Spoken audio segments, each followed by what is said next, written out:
It's just past 5 GMT hours and Donald Trump's tariffs on America's biggest trading partners has just come into effect. A 25% levy on goods coming from Mexico and Canada and 10% of additional tariffs on exports from China have been imposed. And that spooked the markets, both in the US and in Asia. The move has sparked fears of high inflation and a sluggish economy. But Trump maintains the tariffs will boost US manufacturing. What they have to do is build their car plants, frankly, and other things in the United States, in which case they have no tariffs. I would just say this to people in Canada or Mexico: if they're going to build car plants, the people that are doing them are much better off building here, because we have the market. We're the market where they sell the most. And so I think it's going to be very exciting for the automobile companies. Well, Canada says it will retaliate the same way it planned in February, starting with immediate 25% retaliatory tariffs and more to come after 21 days.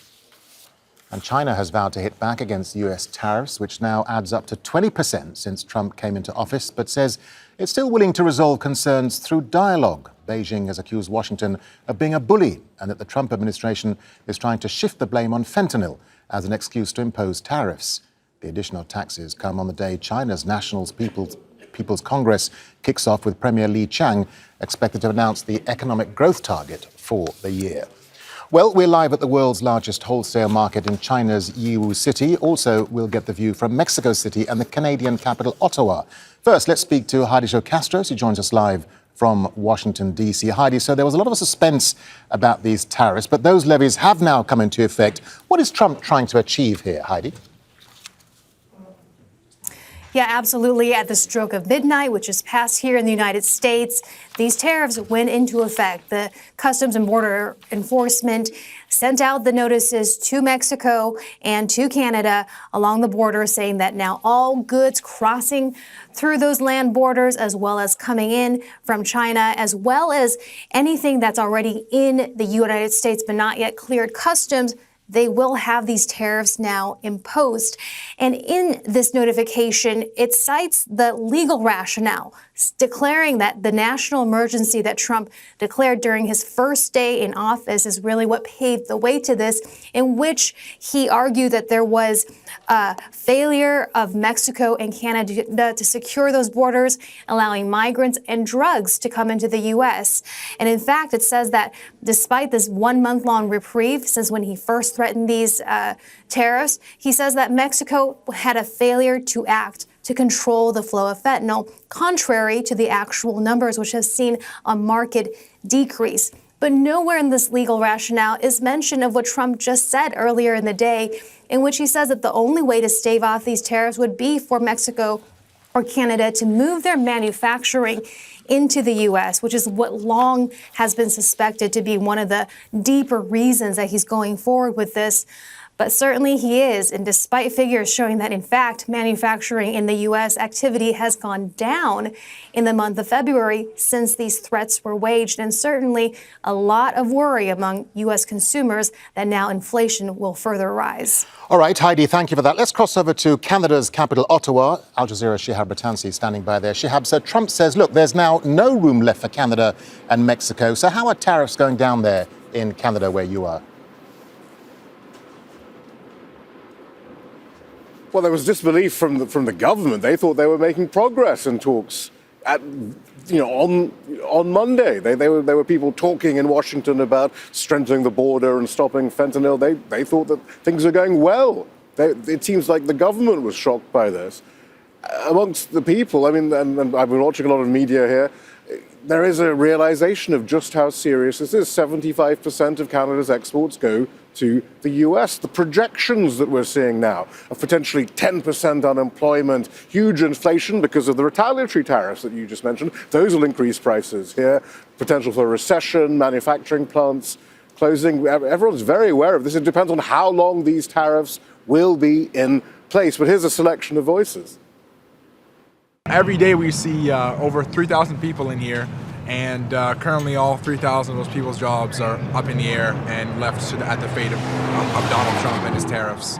I don't know if Donald Trump understands that what it'll do in the United States. I know he's been told, but he is playing with people's livelihoods. He's playing with my members' livelihoods. It would be devastating to our to our city and our workforce. We have these jobs here. We have a culture of manufacturing. We've worked so closely with them for so long, and he's breaking the relationship. But Donald Trump was so clear, though, that yes, as Heidi said, the legal rationale under the terms of the US-Canada-Mexico trade deal are that this is a national security issue. We're allowed, actually, under the USMCA to impose tariffs if there's a national security issue. That is fentanyl and border crossings. But Donald Trump was so clear, though, that in fact, though, this was about reshoring. This was about long-term industrial policy, bringing manufacturing back to the US explicitly from Canada. Well, if that's the real reason, then what on earth can Canada do, certainly in the short term, to end these tariffs, to make a deal with Donald Trump? It just simply isn't clear at this point. All right, Al Jazeera's Shihab Rattansi there in Ottawa. Shihab, thank you for that. Let's cross to Tony Cheng. He's live outside the world's largest wholesale market in China's Yiwu city. Tony, so you're there in this huge commercial hub. How are these tariffs likely to affect Chinese businesses, and how worried are people there? Well, the traders here are not happy about it. A huge amount of business is done in this place. It's got 5.5 million square meters of floor space. According to the World Bank, it did about $70 billion worth of business last year alone. They are very aware, the traders inside, that during President Trump's first term, the tariffs he imposed then did serious damage. But they have, to a certain extent, learned their lesson. They say they have been diversifying in the years since. And when you walk around here, you certainly don't see many Americans, but there are lots of Russians and Indians. Up in Beijing, there was a terse message from the Commerce Ministry. They said that China and the United States had cooperated very successfully in the past to combat illegal drugs, and this was a unilateral and bullying tactic from President Trump. They said there would be reciprocal tariffs coming from China. They didn't specify what at this stage, but we think that'll be aimed at agricultural and food products coming into China from the United States. But they are remaining relatively quiet at the moment. We do think that the Chinese government is open to talking to the Trump administration and possibly looking for a trade deal as they did in the past. One of the problems they appear to be having, though, is they haven't found an adequate conduit. They haven't been able to strike up a dialogue directly with Washington, D.C. Tony, thank you for that. Let's cross to Mexico City then, speak with Al Jazeera's John Holman. John, so Mexico, like Canada, has been bracing itself for the return of these tariffs after averting them last month. Has the Mexican government formulated any kind of robust response yet, John?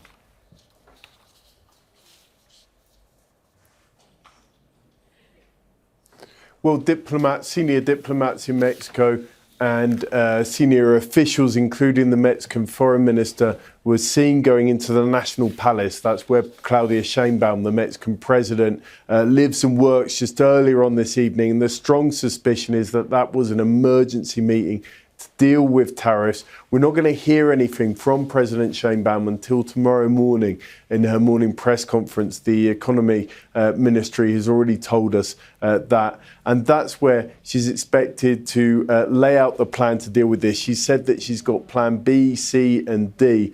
Those plans, economists say, could involve reciprocatory tariffs levied at US goods like bourbon, which would affect US producers, but not so much the Mexican economy. Also, apples could be another one. But really, it does seem a little bit as if those are drops in the ocean when you talk about the amount of goods that go from Mexico to the United States. It's even higher than Canada. About 80% of Mexican exports head to the US. About a half of America's fruit comes from Mexico. 2/3 of its vegetables come from Mexico. I remember speaking to the head of a tomato producing union in the state of Sinaloa, which produced a lot of Mexico's tomatoes going to the States. I said, what's going to happen then if these tariffs actually come in? And he said, well, we'll have to just lay off a lot of people. There won't be work for a lot of workers.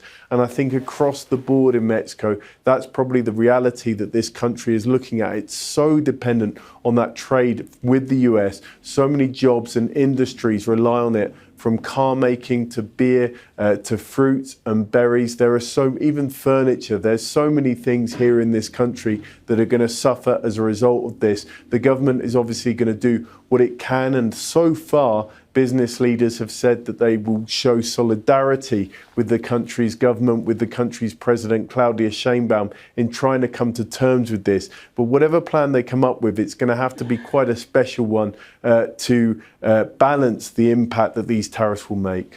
All right, Al Jazeera's John Holman live for us there from Mexico City. John, thank you. Make sure to subscribe to our channel to get the latest news from Al Jazeera.